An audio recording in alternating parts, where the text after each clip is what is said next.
This video and all of its contents, including any opinions expressed by the narrator, are strictly for entertainment purposes only and is not intended in any way as a substitute for professional services and consultation from a licensed therapist, doctor, attorney, or other licensed professional service provider.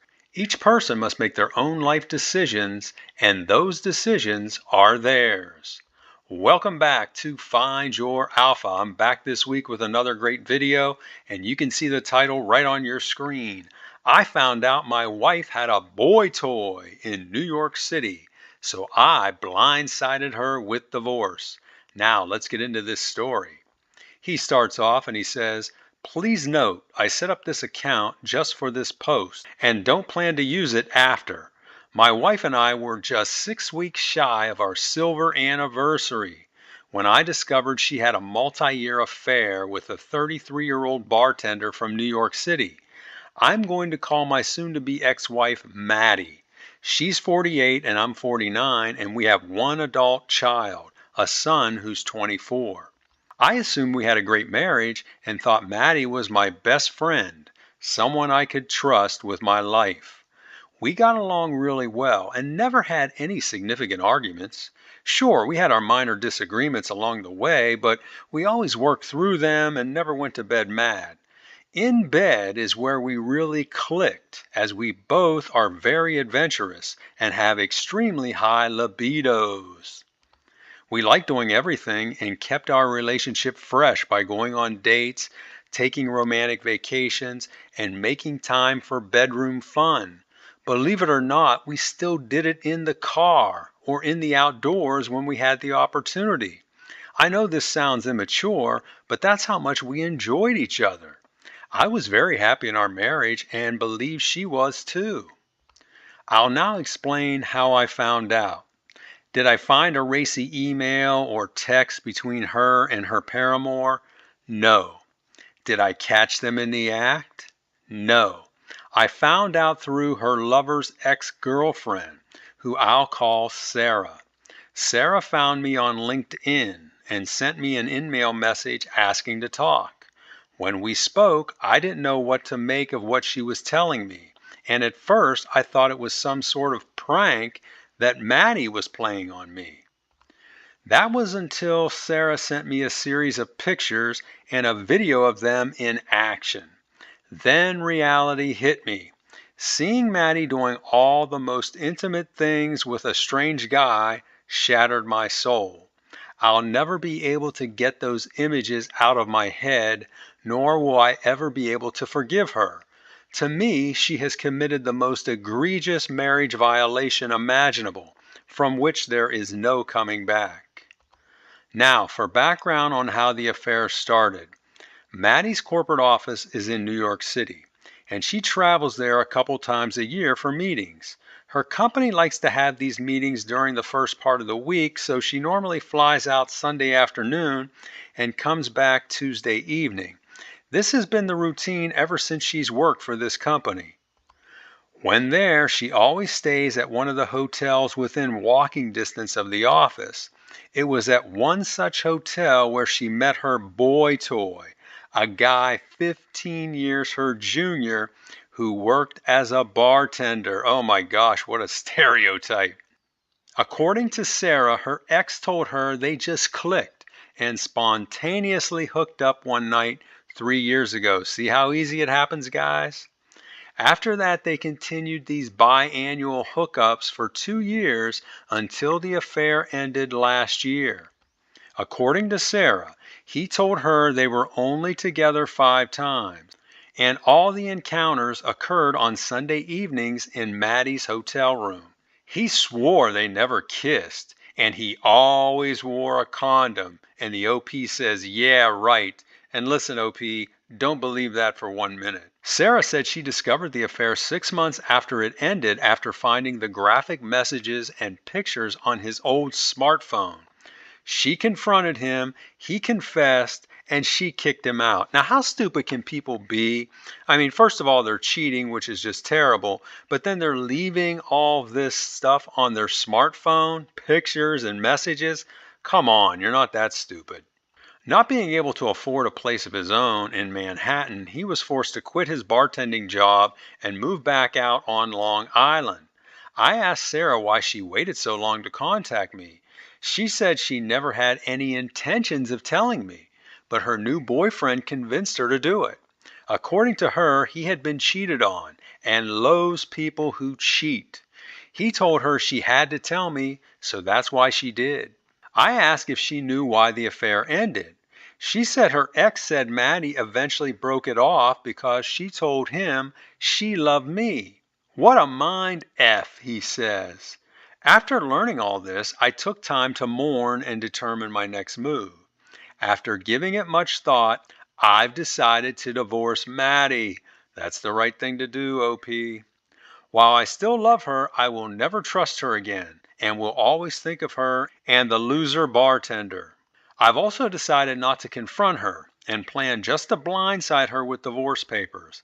I don't want to give her a chance to explain herself or listen to her excuses and apologies. I want to make the day she served so dramatic that she feels worse than I felt when I found out about her affair. It's my revenge for her betrayal. In the meantime, I'm going to act like everything is normal and play nice, extra nice. My situation is proof this kind of thing can happen to anyone, even after 27 years. I never dreamed I'd be one of those crazy people telling their personal story to the world, but here I am. My parting words of wisdom for the married guys out there is to never get too comfortable with your spouse and stay vigilant. Be alert at all times, my friends. Marriages are built on trust. If your spouse betrays that trust, then they're not worthy of keeping around.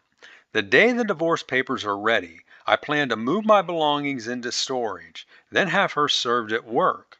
When she calls me, I'll tell her I've known about everything for weeks and send her one of the graphic pictures Sarah sent to me to prove it.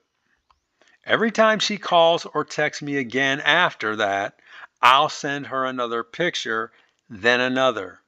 I'll then let our families know I'm divorcing her and why. Right now, I feel good about my decision and can't wait for the day when I can destroy her life just like she's destroyed mine. After things play out, I'll come back to provide an update. So that's the end of his original post, but he does have a number of updates here. The first one, and this was from 16 days after the original post. He says, "Damn it, why don't things ever go according to plan? The day came to serve Maddie and things were falling into place. I had all my stuff moved out in the morning, and that afternoon a courier made the special delivery to her office and Maddie was served. As expected, she lost her mind and immediately called me, and I answered. I told her I knew about every detail about her affair with her boy toy bartender and had filed for divorce. She begged me to let her explain. I told her I had already moved out and she should get an attorney, then disconnected the call. As predicted, she started calling me and I sent her the first photo. With each additional attempt she made, I sent her another. At that point, everything was going as planned. That evening, I called my son and told him. He was surprised and upset as you would expect.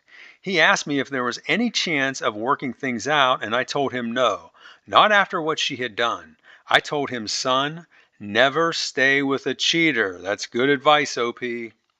After we finished talking, I was about to call my parents when my mom called and said Maddie just left their house. She was there frantically looking for me. While there, she confessed everything to my parents and said she has been in counseling since breaking off the affair last year. Now listen to this. She told them she's been diagnosed with an S addiction. That's right, folks. She claims her cheating was all due to a mental addiction she has where she cannot resist the temptation of S. Can you believe this? No, I can't. And let's say, for instance, she does have this addiction. Well, how long has she had it for? Is this just something that's new? Or has she had this your entire relationship and been cheating on you all this time, but this is the only one you're finding out about? That's the question I'd have. I then headed over to my parents' house to talk with them. To my frustration, they both tried talking me out of divorcing Maddie. They weren't condoning what she did, but said it says a lot that she broke off the affair on her own and has been in treatment ever since. My mom was especially vocal, but Dad also tried to soften me up. I told them a man should never stay with a cheater, and I was shocked and disappointed by their reaction. I told them the whole addiction thing is nothing more than an excuse for cheating. To me, I believe in the saying, if you do the crime, you must do the time. The ultimate time or penalty for marital cheating is to divorce, and that's what I'm going to do. Before I left, my parents told me they will support whatever decision I make, but asked that I think about it. I told them I already had and left. When I got back to the apartment I rented, I called Maddie's dad to tell him I was coming over to talk. He told me Maddie was just there, and she told them everything, just as she had done with my parents. He said he doesn't believe the whole addiction thing either, but asked if I would take some time before I threw in the towel. We talked more, and I didn't promise anything, but I said I'd think about it. I'm very close with her parents, so divorcing will mean losing them too, which will be difficult. That night, Maddie tried calling me several times, but I didn't answer. Saturday morning, my son called and told me his mother called him last night too and confessed to everything. I have to give her credit for that. She has taken full responsibility for her actions and has confessed to our entire family. My son told me he was thoroughly disgusted with his mother and fully supports me. He said he knows I'll be getting a lot of pressure from his grandparents and said he will support whatever I decide to do. He told me if his current girlfriend ever does something like this to him, he'll break up with her on the spot. So that's where things are now. I'm kind of in a temporary holding pattern. While I want nothing more to fast track divorcing my wife, I also don't want our families to think less of me for rushing things. Has anyone on here been in a situation like this? How did you handle it? I'd love to hear your thoughts on what you would do in this situation. So that's the end of his first update, and you can see already he's starting to get bogged down by what the family thinks. Guys, always trust your instinct and don't let anyone sidetrack you from your objective. And you can see he's already getting sidetracked here by her parents and his parents. Now, for a few responses from the community. But before we do that, I want to remind you, if you're liking what you hear, hit that like button. That will help get this video seen all over the world. Now, let's take a look at those responses. She says, I'd strongly suggest you seek individual counseling and then both you and your wife go to marriage counseling before you end things. From what you described, it sounds like you had an awesome marriage, save for this one indiscretion. One indiscretion, it lasted for 2 years and they were together at least 5 times that they admit to. So no, it's not just one indiscretion. She says, you don't want to look back when you're 80 years old and regret making a terrible life-changing decision. In time, all wounds heal, and in a few years, this whole thing will be a distant memory for you. No, he will never forget this, and he will think about this till his dying day if he stays in this marriage. The next response is from a guy. He says, this is a tough one. It does show good faith that your wife ended the affair and put herself into counseling. That indicates to me she's remorseful and wants to work on herself. On the other hand, the whole I'm an S addict thing is just a smokescreen for cheating. I went through something similar with my ex and tried to work it out, but after a year I decided it wasn't working for me and we divorced. I'm now happily remarried. The next response is from a woman. She says, I don't like the way you blindsided your wife without giving her a chance to explain the affair and what she has done to improve herself. That was cruel and indicates to me you may have underlying anger issues that likely influenced your wife's desire to stray. Isn't it funny how when a guy has standards, when a guy has principles, he's viewed as being insecure or having underlying anger issues? It's crazy. What you should do is talk to her and try to work it out. Then in 6 months, if you still feel the same, then divorce. And then finally, another response from a guy. He says, my man, you should do what I did. My wife stepped out on me back in 2020 during the whole pandemic thing. I found out and immediately kicked her out and filed for divorce. Then, after 6 months of her begging, I let her back in my life as an FWB, a friends with benefits. She knows she's not my number one. She's not even my number two. And she accepts it as she has no other choice if she wants me in her life. So this guy is getting, kind of like the best of both worlds, but I really don't think that's a good idea. So now the OP comes back with his second update 12 days later. He says, I've read all your comments and appreciate the advice, even from those of you I disagree with. Let me first say I'm still moving forward with the divorce, but I have agreed to meet with my soon-to-be ex to clear the air, so to speak. I'm going to give her 60 minutes to say her piece, and that's it. My attorney strongly suggests I not do so, but insisted if I do, we meet at his office and the meeting be recorded. I countered his recommendation and suggested I meet her at a neutral location with witnesses and record the meeting. He said this was okay, but told me to be very careful with what I say and do, as he's seen these things backfire on the betrayed spouse. I've set the meeting up for next Tuesday at her parents' house. My son will be with me and is going to record it using his tripod gimbal. He, along with my in-laws and my mom, will be in the next room. My dad can't be there because he has a doctor's appointment at that time. I'm meeting with her just to check the box that I at least met with her to satisfy my parents and in-laws. I'll update here after I speak with Maddie. So that's the end of his second update. Then he comes back 9 days later with another update. He says, we had the meeting and it went better than I expected, but it was difficult for me. I let her speak uninterrupted. The only thing I asked is that she not use the S addiction thing as an excuse, and she agreed she wouldn't. She started off telling me how much she loves me and misses me, and that what she did was wrong, stupid, and it meant nothing. All the things that you would expect cheaters to say. She looked at me for a response, and I just told her, okay, and gave her a look of, is there more? She went on to say that she came to her senses last year after continuing the affair for 2 years, and since that time she has put herself into therapy. She said she kept all this from me for obvious reasons, as she didn't want to lose me. Maddie said therapy has really helped her, and that her therapist felt she had now worked through the mental drivers that made her cheat. I asked if her therapist felt this was just a temporary thing. Maddie said yes. I then asked her what happens when the next 30-year-old bartender comes along. She just looked at me and started crying. I told her she better continue as the clock was running. She then transitioned into asking me if I had been happy with her and if there was anything more she could have done for me throughout our marriage. I told her I was very happy before this, and yes, there were things she could have done. The most important things, being trustworthy and loyal. Maddie said she was, as she loved only me. I gave her a side-eye look and laughed in her face. She then tried explaining herself, which didn't go well. She said she only cheated when she was away and therefore never neglected me. Oh, are you kidding me? Come on, lady. She went on to say that because they never kissed and he wore condoms, that made a difference somehow.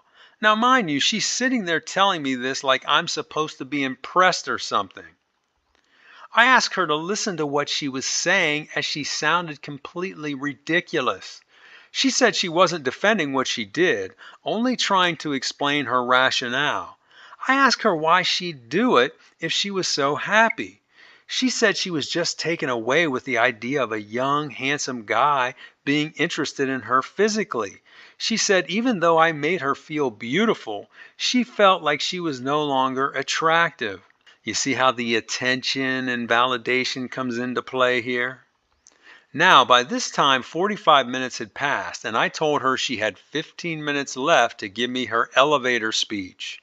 She told me if I gave her another chance, we could go right back to where we were before. I again told her that was impossible, as I could never trust her and will always imagine her with her boy toy every time I look at her. She then suggested a one-sided open relationship as an option. She said I could do whatever I wanted with whoever I wanted and she'd remain faithful to me. I quickly shot that down and told her I wasn't like her. This made her cry and she spent the rest of the time begging me to take her back. I just let her cry and beg, not saying a word. When the hour was up, I got up, picked up the gimbal with my son's phone attached, and walked out of the room. Before I left, I had my son send me the video via the Dropbox app, and I left. Maddie sent me a text later that evening thanking me for meeting with her, but I never replied. Now that I've checked that box, I plan on calling my attorney in the morning and telling him to fast track the divorce process. So that's the end of his third update. And then he comes back with his final update so we can see how everything turned out. And this final update comes 11 months after his last update. So more than a year after he first posted. He says, "Hello everyone, I'm sorry for not providing an update sooner, but I've obviously had a lot going on. Our divorce was finalized last Wednesday. We split everything 50-50, and she decided to stay in our family home and buy out my portion of the equity. According to her, she did this as she believes one day we will reunite and live together there once again." As for the divorce process, it was very emotional and mentally taxing for me. As time went on, my resolve started getting shaky, and I thought many times of just calling it off and getting back with Maddie, but I knew if I did, I'd end up being miserable.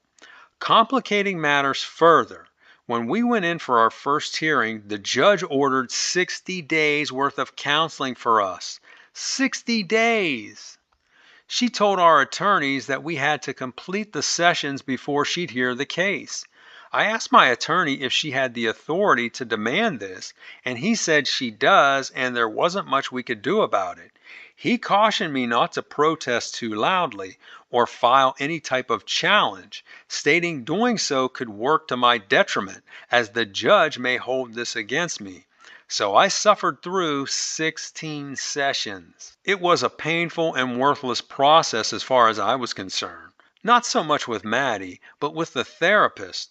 She seemed to put all the attention and blame on me. I had to remind her a few times that I wasn't the one who cheated here. Eventually, after feeling browbeat for several sessions, I came up with a strategy to get her off my back. I told her that I viewed Maddie as my worst enemy. She asked me why I would say that, and I explained that no one has ever betrayed me like she has. I said no one in my family has, none of my friends have, none of my coworkers have. The only person who has was Maddie, and therefore I have no trust in her, and staying married was out of the question. The therapist didn't have a good comeback for this, so I used it in every session, and it worked. After completing the counseling, a follow-up hearing was scheduled, and the rest of the process was relatively painless. The judge asked if we attended counseling and what the outcome was. My attorney stated we had and that my decision was to proceed with the divorce. Maddie's attorney said Maddie appreciated me attending the sessions, but that it was her wish that we would reconcile. The judge said that doesn't seem possible at this point, so we will proceed with the hearing, and 90 minutes later, it was all over. To Maddie's credit, she gave me space and didn't try contacting me between our counseling sessions and said everything she had to say in the sessions themselves. The whole time, she never tried blaming me and just kept stating that her primary goal in life was to remain my wife. She even stepped in a few times when the therapist was being difficult and told her that I wasn't the bad guy here, she was. Maddie could have made the entire process much more difficult and expensive, but she didn't, and I appreciated that. Now listen to what he does next. As a way of thanking her, I took her out to dinner the day after our divorce was finalized and then went back to our house, I mean her house, for a nightcap. There we ended up getting physical for the first time in over a year. What are you doing, guy? You just got divorced with this woman and now you're hopping back in the sack with her? Are you out of your mind? He says it was great and I felt really good about everything afterwards. Now you may be asking yourself, how does this make sense? Well, for me, I just couldn't stay married to her after she cheated and wouldn't even consider living with her again. But that doesn't mean I don't desire her physically, because I do and likely always will. She understands our relationship going forward will be just a physical thing, kind of like she had with the bartender. She told me she'll accept that for now, but said she wants more and will never stop trying. While I've not yet done so, I do plan to start dating other women, and Maddie knows this. I explained to Maddie if one of those relationships turns into something serious, then I will end our relationship. She told me she understands, but doesn't want to think about that and doesn't like it. She also told me she plans to remain monogamous and committed to me even if I do find someone else. While I miss the way things used to be, I like this new arrangement we have, and for the first time in a long time, I feel good about myself and the future. So that's the end of his story. Now, let me just comment on this. First of all, when he found out she was cheating on him, he took the appropriate action. He filed for divorce. He blindsided her with divorce. Now, I'm not saying, hey, you need to do that, but he wanted to get a little revenge on her, and that was his way of doing it. So he was handling things appropriately all the way up to the point where they get divorced, and then the following day he jumps right back in bed with her and establishes what is like an FWB relationship. I think that's a big mistake. I've had other stories on here where husbands have done this, and I just think it's ridiculous. Because if you want to move forward with your life, you're never going to do that while you're still in some kind of relationship with her. Now, to him, he may see this as, oh, I'm getting the best of both worlds. I don't have any commitment. I'm getting the good stuff whenever I want it, and life is good. But he's never going to move forward from that relationship. He's always going to be tied to her, and I think that's a big mistake. Now, let's take a look at what I think are the morals of this story, and there are some important ones. The first one, never get too comfortable with your partner. He even said that right up front. Next, some women are really, really good at hiding their affairs. If this guy's girlfriend didn't come forward and contact him, then he would have never found out. Next, women often cheat just for validation and attention. That was the case with this woman. Next, milestone ages for women seem to be high risk times for cheating, specifically ages 30 and 50. Now we know age 30 is when a lot of people feel women hit the quote unquote wall, and after that their childbearing capabilities start to decline. And at 50 is when they are entering menopause or about to go through menopause. And oftentimes then they may try to recapture their youth by looking out there and finding someone that finds them attractive. Next, women control their bodies, but men control the relationship. Just like in this story, this Maddie was in control of whoever she let into her body. But in the end, you saw her husband had control of the relationship. Next, beware when dating a divorced woman, as she still may be having relations with her ex-husband. How many of these stories have I covered where it was found out that the wife or the girlfriend was still having relations with her ex-husband? Be careful, guys out there, and always keep your eye open. And then finally, like I always say, after cheating, cut ties and move on with your life. Don't do what this guy did and get back into a relationship with her. Even if it's an FWB relationship and it sounds too good to be true, it sounds too good to be true because it is. So those are my thoughts, and now I want to hear from you. What did you think of this story, and how do you think this guy handled it? Would you have gotten into an FWB relationship with your wife after you divorced her for cheating on you? And also, if you've experienced something like that, tell us about it in the comments. I want to hear from you. Also, be sure to like this video, share it with your friends, and subscribe to this channel, and I will talk to you